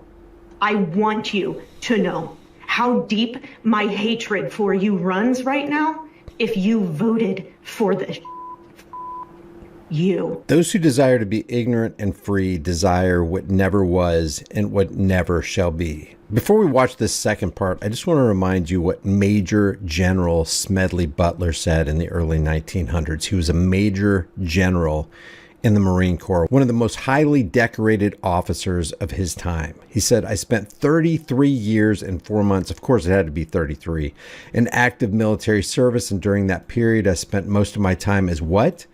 As a high-class muscle man for big business, for Wall Street, and for the bankers? You mean you weren't in the military to protect the interests of America, to spread democracy, to protect freedom? In short, I was a racketeer, a gangster. He calls for capitalism, but he's going to describe corporatism. I helped make Mexico and especially Tampico safe for American oil interests in 1914. I helped make Haiti and Cuba a decent place for the National City Bank boys to collect revenues in. I helped in the raping of a half a dozen Central American republics for the benefit of Wall Street. I helped purify Nicaragua for the International Banking House of Brown Brothers in 1902 to 1912. I brought light to the Dominican Republic for the American sugar interests in 1916. I helped make Honduras right for the American Fruit Company in 1903. In China in 1927, I helped to see to it that Standard Oil went on its way unmolested. Looking back on it, I might have given Al Capone a few hints. The best he could do was operate his racket in 3 districts. I operated mine on 3 continents. That's Major General Smedley Butler. Now to this woman's second video. As one nation, we grieve for the true American patriots who have made the ultimate sacrifice for our nation. And sadly, there will likely be more.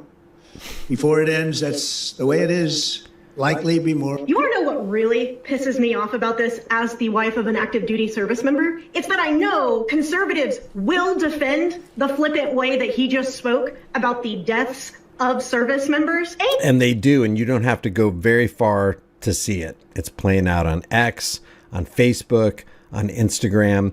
People have lost their freaking minds. People who you thought were once anti-war, who you would think would hold a president's feet to the fire for being anti-war and campaigning on anti-war, have become the biggest war hawk, warmongers, and supporters of a wartime president that you've ever seen.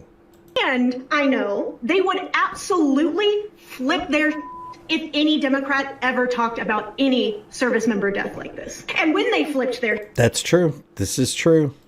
They would pretend that they were doing it on behalf of service members and their families. They would pretend that they were flipping the out because they were so offended on our behalf. But all of that would be bullshit because none of them actually support the troops. At least not beyond when service members or when their families can be tokens for them to spend, which is why they will simultaneously invoke the Abbey Gate 13 while also telling the family members of service members whose lives are currently being put at risk and currently being taken, they'll tell us to shut the up. Because at the end of the day, they only give a about service members who die when a Democrat is president. If you die while Trump is president, they don't give a about you because your death is inconvenient for their defense of him, which is a proxy for a defense of their own ego. Nope. But then they'll say, but they're heroes. They don't get to escape this and claim lack of knowledge or some kind of ignorance. Her husband knew what he was signing up for. Military families usually know what they're signing up for, and it is outrageously insane. We know the history. All wars are initiated by bankers who profit by funding both sides. Think about it. Every bullet they fire, every missile they launch, every bomb they drop is ka-ching, ka-ching. It's money in the bank, and guess who gets to foot the bill? How much is a Patriot missile? It's like $1.5, $2 million. How much does it cost just to keep a C-5 Galaxy or a C-130 in the air? How about those aircraft carriers? What does it cost for the deployment of an entire naval fleet, let alone dropping bombs and putting people in danger and regime change operations and destabilization of an entire region? Conservative cheering this bullshit on gives a about service members. You don't support the troops if you're going into the comments of their loved ones and telling them to shut the up and stop talking about the actual human cost that you're asking us to pay. Until you're also willing to put your name on that check before it gets cashed by the country, don't you ever tell me to shut my mouth. Until that's your spouse or your child that you have to live with the knowledge that they could come home in a box any given day, don't you ever tell me to shut my mouth. Until you know what it's like to have your heart drop into your stomach every time that you hear your doorbell ring for 6 months, because you know that every single time you hear that bell, that it could be two men in their dress blues standing there to tell you that your spouse is dead and gone, and unless you're lucky, you're not even getting his full body back to bury. Suck my... Don't ever tell me to keep my mouth shut. Don't ever tell me to keep my mouth shut. You don't get to tell service members or their families to keep our mouths shut because it makes it... Yeah, she's upset. Now, I think the reason why she's so upset, too, is because she hears in her comment section, whenever she makes a video that's critical, you have everybody and their brother in the woodwork that's flying the patriotic, flag, rally around the troops and circle the wagons. We're in defense mode. Our enemies are out there trying to kill us. You're an enemy of our country for even saying anything. Why are you even talking? You shouldn't be saying anything like this. They're dividing and conquering us. Well, if you really look at what is the real agenda behind the scenes, and everybody's going to come to different conclusions, I guess. If you're looking at the 3 and the 4D chess moves that Trump, I don't think really is playing. Personally, I think that the powers that be, or the powers of darkness, really that are motivating these people, that are playing these games with humanity, and whatever AI intelligence is also at work.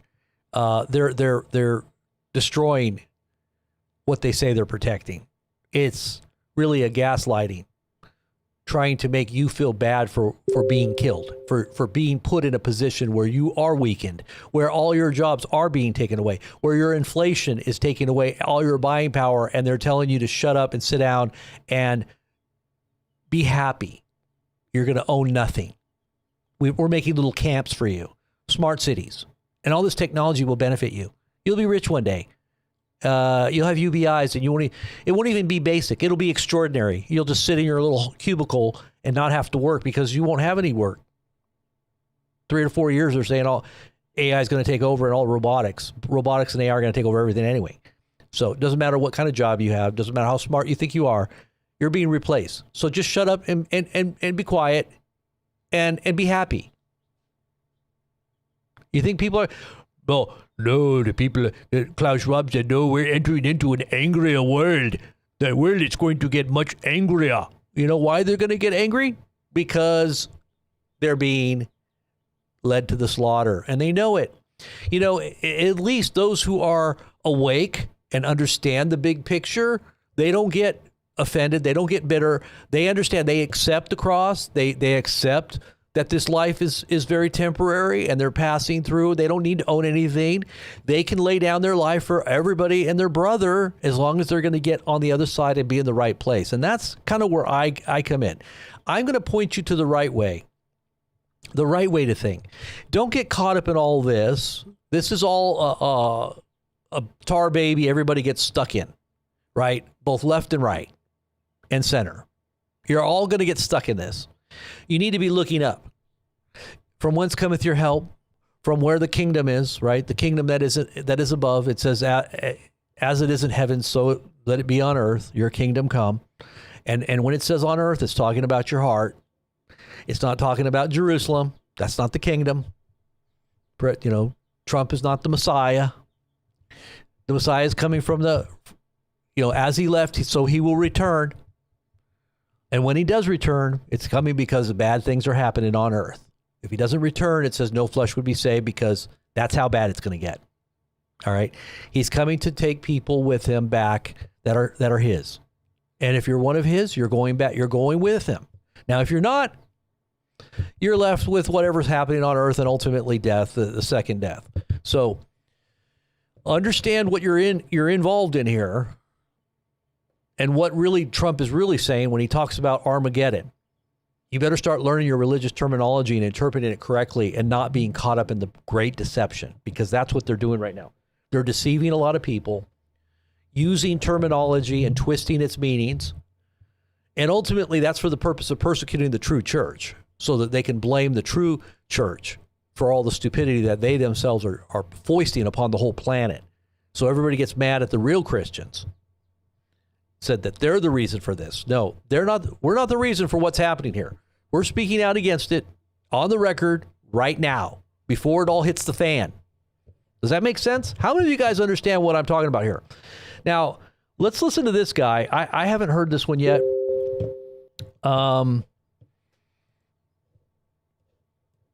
This guy here,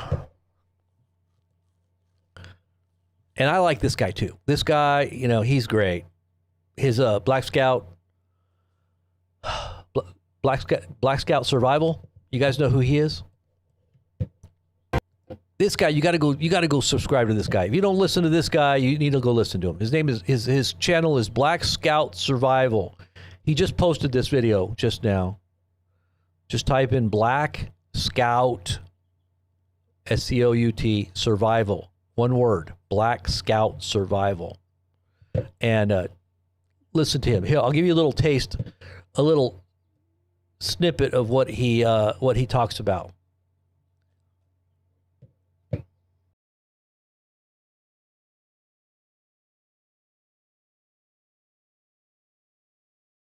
This morning, a warning from the FBI about the potential for the enemy within. As tensions with Iran escalate, counterterrorism experts are raising concerns Iran could activate sleeper cells already here inside the U.S., especially troubling right now for a regime like Iran that has a long history of using proxy groups to carry out terrorism. You don't need nukes to destabilize a country. You don't need a carrier strike group. You don't even need ballistic missiles. Sometimes all you need is patience. We're watching, obviously, escalation overseas, discussion of boots on the ground. Casualties already are mounting. The rhetoric's heating up. They're getting emboldened. Our administration is getting emboldened by the day, saying what they're going to do and this and that. That now it was our decision, not our chosen ally, to actually strike. But this is what history teaches us, is that when global conflicts expand, they don't always stay over there. We know that. Now, I want you to look at this here. This is a 2026 sleeper cells in America risk map, okay? March 2026. You see the different San Jose, Silicon Valley, Los Angeles, Irving, San Diego, Austin, extreme alert. We can talk about that one in a moment. Houston, Dallas, Miami, Tampa, Washington, D.C., Newark, Boston, NYC, and Minneapolis. What you're seeing here is, if you pay attention, major metro corridors, ports, capitals, infrastructure hubs, and military concentrations. You see Florida military spying, grid sabotage, West Coast tech espionage, intimidation, Northeast targeted assassinations, political spying, Southwest kinetic attacks, lone actors. So we also had the Department of Homeland Security has warned of potential lone wolf and cyber attacks amid the ongoing strikes in Iran, according to law enforcement bulletin obtained by ABC News. But if you notice the pattern of the maps, these are not random locations. These are high impact zones. You're talking about transportation nodes, economic centers, media visibility targets. And that's how asymmetric actors work. Not about territory, but about impact, fear, terror. Now, does a map like this and the warnings that we got mean something's going to happen tomorrow? No.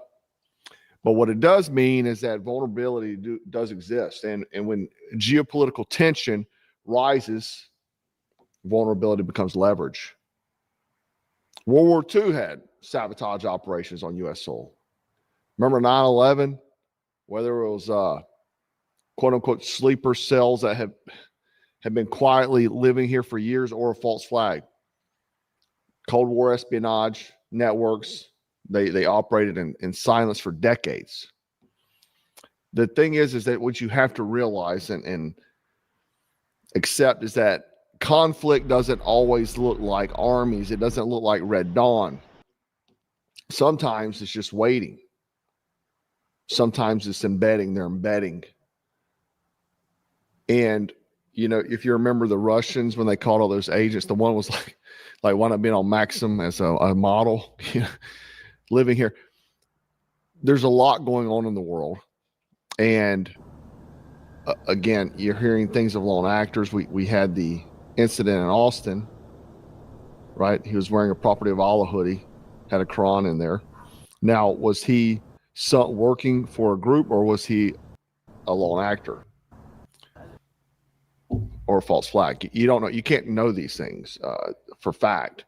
I mean, do you not think we don't do these sort of things? Our intelligence agency doesn't do these, or pays people to do these sort of things? Of course we do. Sometimes, again, it looks like one motivated individual deciding to act when tension spiked, like the guy in Austin.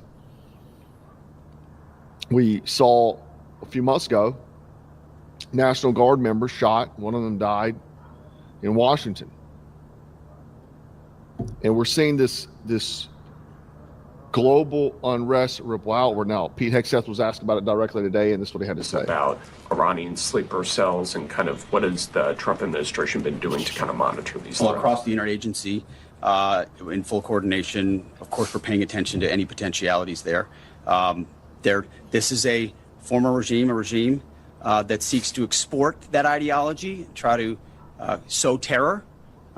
We're ready for that. We've seen these types of folks before, and the American people can rest assured that we're vigilant on that. Thank you. Kind of a follow up on that last question. There was just this what appears to be a terrorist attack in Austin yesterday.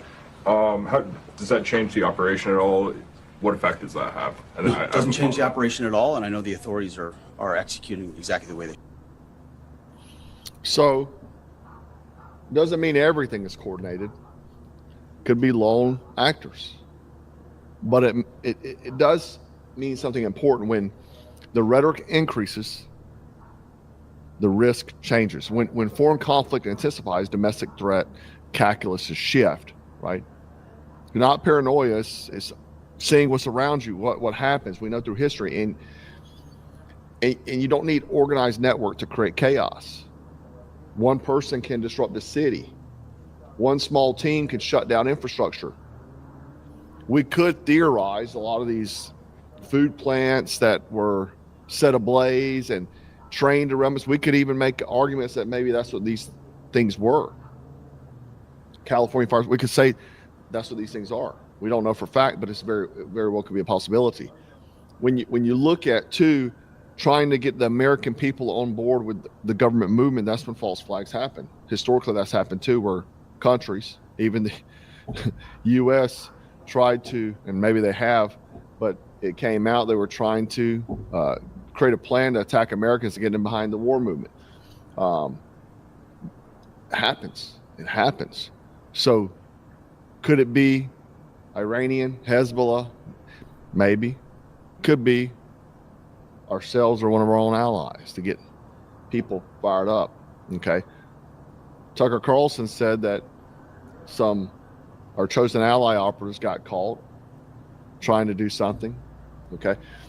So false flags are always on the table, because especially when you have people that's questioning, a lot of the masses are questioning what's going on right now. You got to get people behind it. 9/11, everybody in the world wanted to go to war, right? Because they attacked American soil. And that's how that play is. A lot of it's psychological to get people behind movements, right? But again, the realities are, we talked about MK Ultra, we talked about the algorithms, people getting radicalized. All it takes is one radicalized individual to create national headlines. Very true. Very true.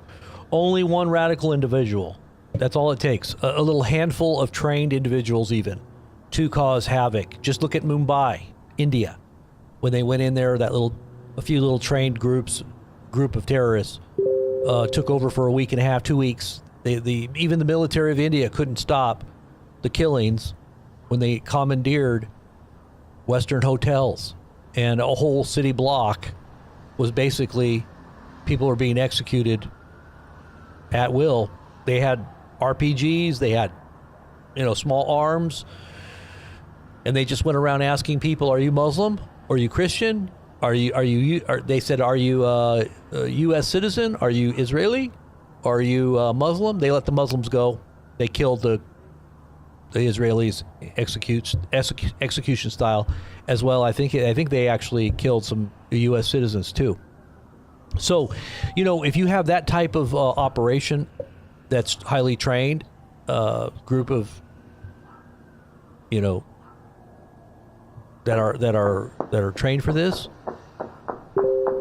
anything's possible. What's going on there?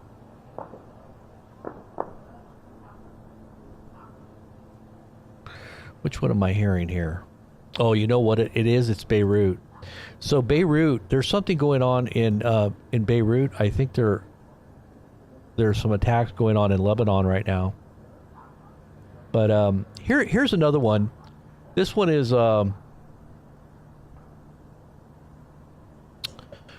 Hannity talking about what's going on here. Let's just listen in on this one.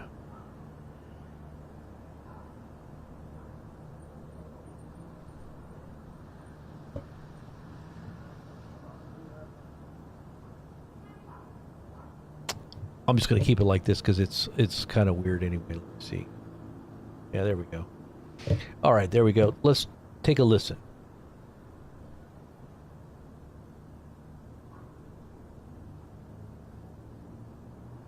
Joining us now is the author of the book, The Two FBIs, former FBI special agent, Fox News contributor Nicole Parker, and the vice president of National Security at the Heritage Foundation, Victoria Coates, is with us. Nicole, start with you. Again, I go back to what I said to Kevin, 12 million unvetted Biden-Harris Mayorkas illegals, among them known terrorists from over 200 countries. From countries, even including Iran, countries that have terror ties. We've been told that terrorists are here, but we don't know where they are. So you have to worry about sleeper cells that might be triggered at this moment. Absolutely. It's a huge concern right now to all of us here in America, and it's something that, Sean, you and I have spoken about for years.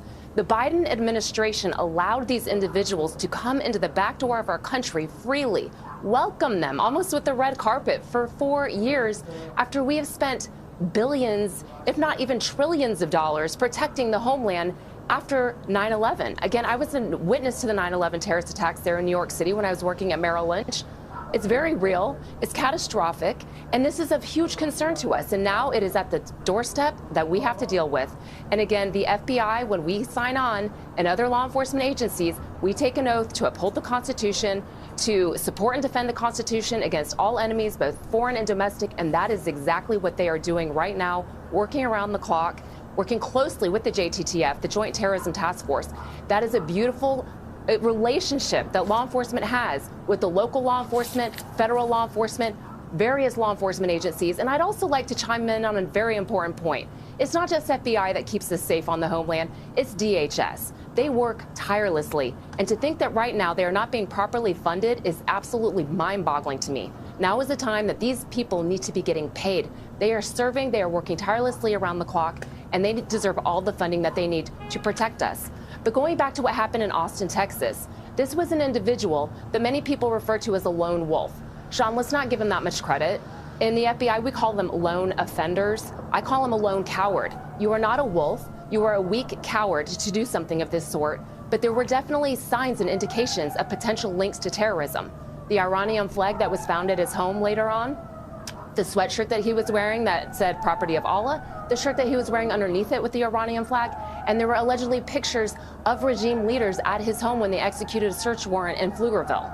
And so this is something that obviously the FBI will be looking at very closely, but we've talked about the potential attacks. It could be a lone offender attack, or it could potentially be cyber attacks as well. So they've got to be ready on all fronts. This is an all hands on deck issue, but Americans play a vital role right now because there are anywhere across the country, these radical sympathizers, they could come out and these people could be from these special interest countries that are of danger to us, or they could be Americans that have been radicalized online over the years.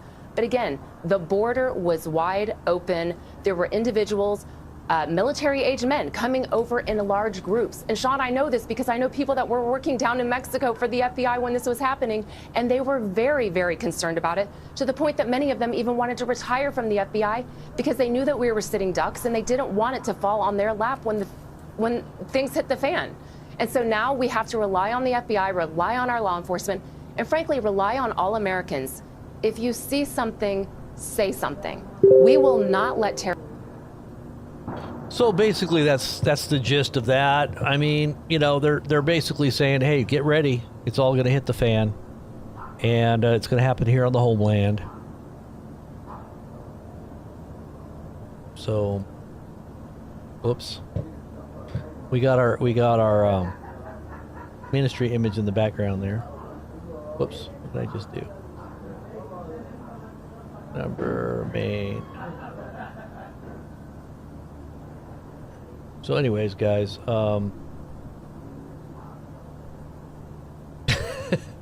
this one's good. Actually, I had a picture of Trump in there.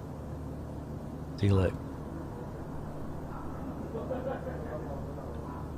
I put a picture of Trump in there. 5G fake news. Or I even put myself in there. Hey, I'm in a little box. Don't listen to Robert. He's fake news. He's one of those conspiracy theorists who wears tinfoil hats, tinfoil lined clothing.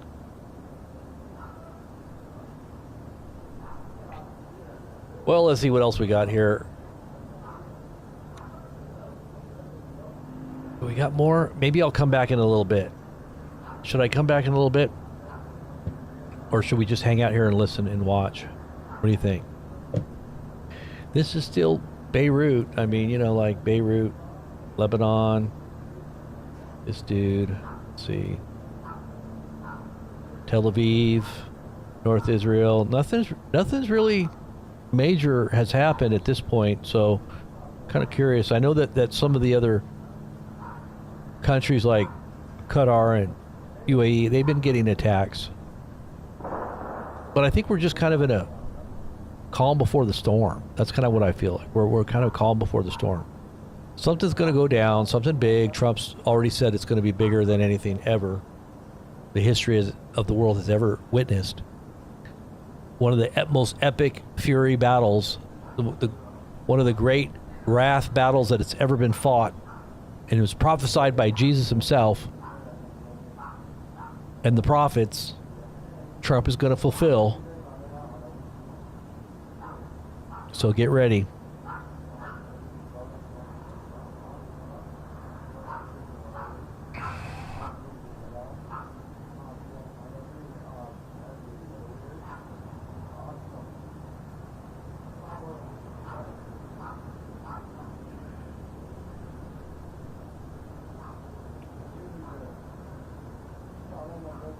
I guess we can just sit back and watch this.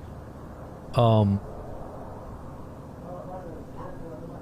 would suggest, my advice to all of you that are out there listening, if you're not prepared in a tangible way, I'm not just talking spiritual now, I'm talking tangible. Tangible realities, the world that we live every day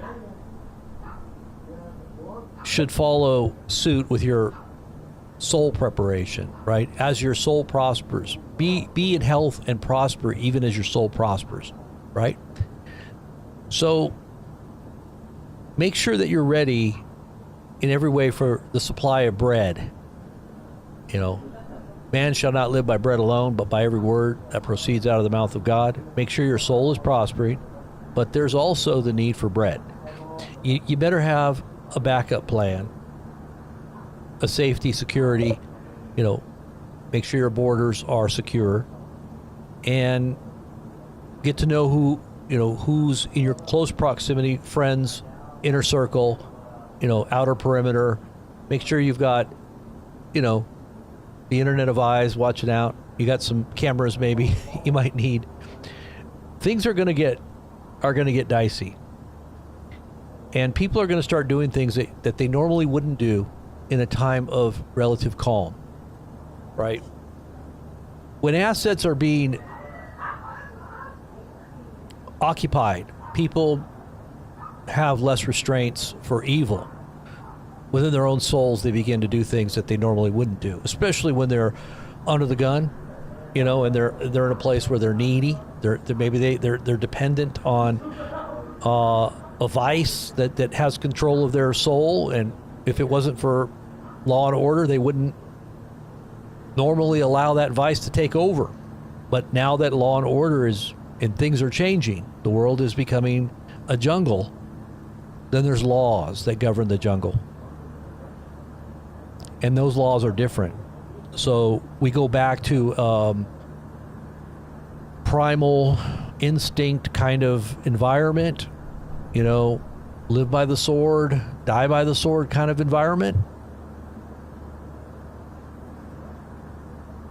And you better know the God that, you know, answers by fire. Let God arise. Let his enemies be scattered. Your enemies are God's enemies, then praise God, he'll protect. And that just doesn't mean physical. There might be a protection that we're talking about is definitely spiritual. And even if you happen, this is why the Bible talks about martyrdom. You know, you got religions like Islam and others that talk about martyrdoms, but when you talk about Christian martyrs, there's a difference in the reasons for why it happens. Protection that God affords isn't necessarily just physical. It is everything that has to do with your soul.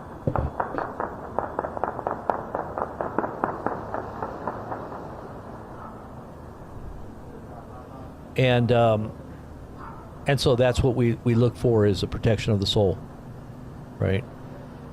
Even to the salvation of the soul. The body is going to go back to dust, but it will be reconstituted. You could say it's going to be metamorphosed in a certain moment. It's going to be called back up out of the dust, reconstituted, and that will be the redemption of the body. That will be an eternal body. New heavens, new earth, no death, no darkness. There's no need for sleep, because this is going to be a different place, right? No, there's no cycles of the sun and the moon and the stars. Different reality, but it's going to be a higher realm. I believe a more perfect place. It is a perfect place, and you have to be thinking about, this is what this is all about, in getting prepared for that. But you gotta pass the test. If you don't pass the test, you don't make the cut. You don't get in, right? Well done, good and faithful servant. Enter in to your rest. The reason why Jesus said was because you did this to the least of these, my brethren. You fed them when they were hungry. You clothed them when you did something. You didn't just sit back and have a belief or some ethereal faith, because the Bible says even the demons believe and tremble, but they're not saved. So just because you have faith, let me see what you do. right? But you gain entrance or you don't gain entrance by what you do. Remember those that said, they were very religious too. They sounded like Christians. But Lord, they even called him Lord. But Lord, why are you telling me to depart? I'm a worker of iniquity. Why? Didn't I prophesy in your name? Didn't I cast out demons? Didn't I do miracles? Jesus turned to them and said, depart from me, you worker of iniquity. I never knew you. I had no knowledge. You used me.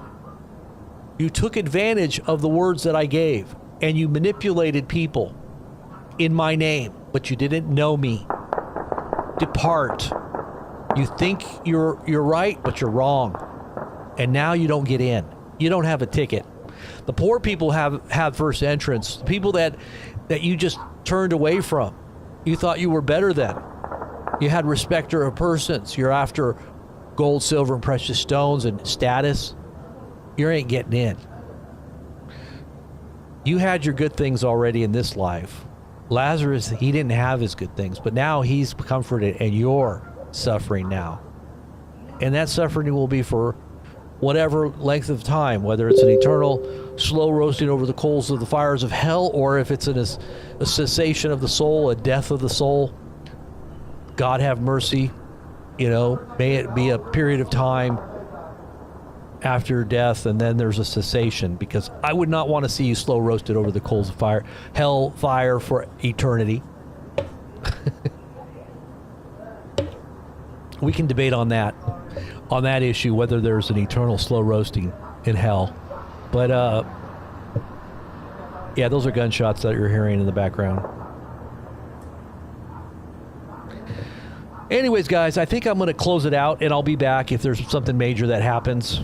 I don't know. Well, let's just watch. I'll keep this running. Here's what I'll do. I'll keep it running. You guys want to hang out and chat, have some fellowship, whatever. You guys watch. If anything major happens, you'll see it right here on the screen, and then I'll come back. But I got a few other things I got to get done right now, so stay tuned. Be good. Don't troll the chat. Any trolls in the chat, get them out of here. All right. God bless, and I'll talk to you guys in a little bit.